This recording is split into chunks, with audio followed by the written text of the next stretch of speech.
Hi YouTube, Bullhorn Betty here. We had some jaw-dropping information come out in the Gabby Petito case.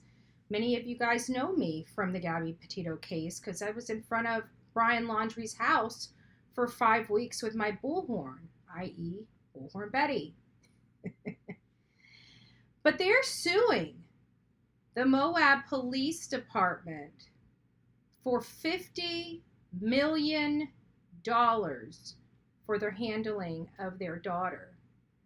Many of you may or may not know Jonathan Lee Riches, the Chronicles of Olivia, as well as myself, went to MOAB, Utah for 2 reasons. We went there to follow the final steps of Gabby Petito and Brian Laundrie, as well as to see if there was any connection with the double homicide of Kylen Schulte and Crystal Turner. We went out there and we spoke to many people. A lot of the content we garnered from that trip was not released to the public. For example, it wasn't released until after Adam Pinkowicz was actually named a suspect in Kylen Schulte and Crystal Turner's case that we aired our conversation with Lieutenant Kim Neal of Grand County Sheriff when we brought that very individual up to him that could potentially be connected to the double homicide of Kylen Schulte and Crystal Turner. And also related to Gabby Petito in the infamous stop that they had as they were heading to, I believe, the Arches or coming back from the Arches. I'm a little fuzzy on those details this, almost a year later. But we did actually speak to the assistant captain to the MOAB Police Department. And I am for the first time releasing the details of those conversations. Please listen to this. What's going on? Okay, so we're at the MOAB City Police Department. We've got 2 parts to this. We're trying to find out, a little more about the interaction they had with Gabby Petito and Brian Laundrie, as well as any information that they're willing to provide us related to Crystal Turner and Kylen Schulte. So you're going to talk to the police chief or just anyone in general? It looks like we're going to be trying to speak with Eric Platt and Daniel Robbins, and the police chief here is Braden Palmer, which is not in because we just passed his office, and his office is open and dark. All right.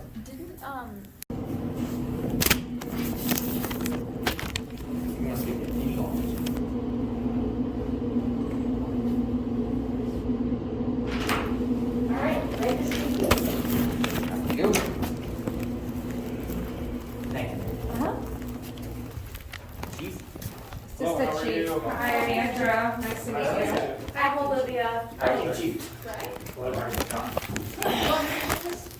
Sure.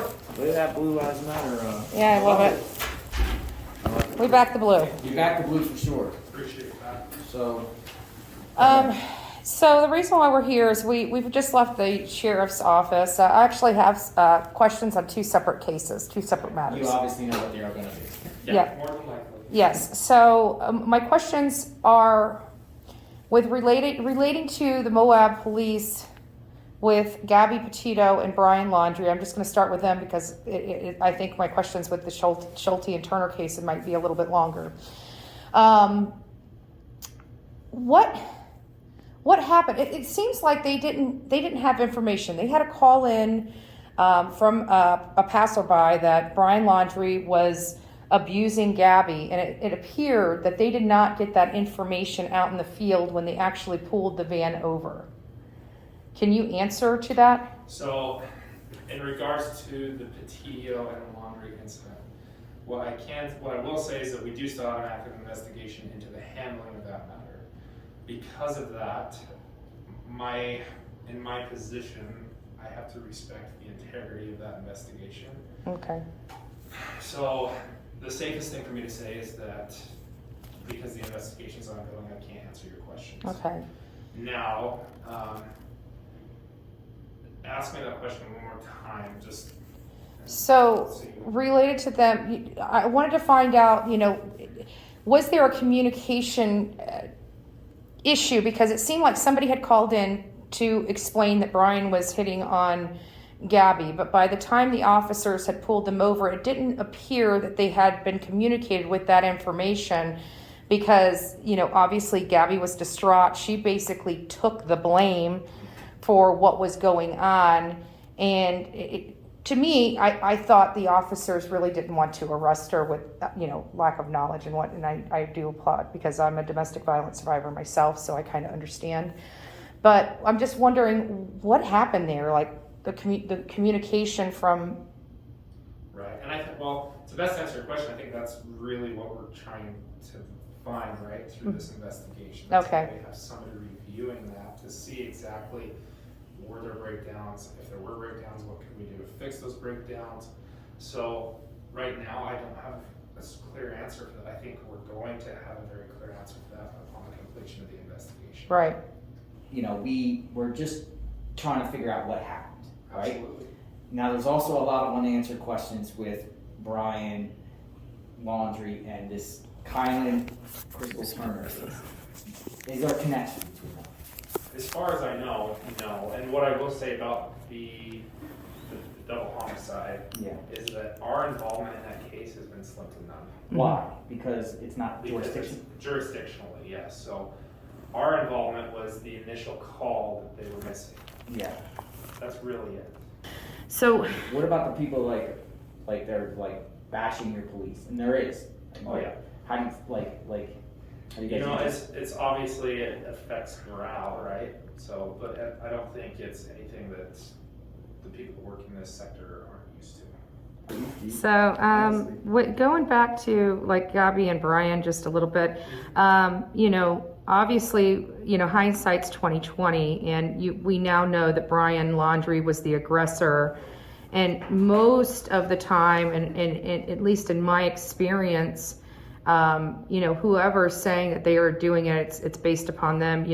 You gotta. I just want to confirm that you guys are receiving training to look past that because, abused women obviously don't want to rock the boat. So, is that being looked at as an element of training that you guys are receiving? So, as far as establishing the predominant aggressor, yeah, like I said, Yes. these are trainings that are already planned that have occurred Okay. since the Petito incident happened. We just hosted a training that was Good. focused on establishing predominant aggressors. Mhm. So, and like I said, I can't speak too much to the Petito incident yet, but I think, we were basing decisions based on what we had in that moment. We're at that moment. Yeah, of course.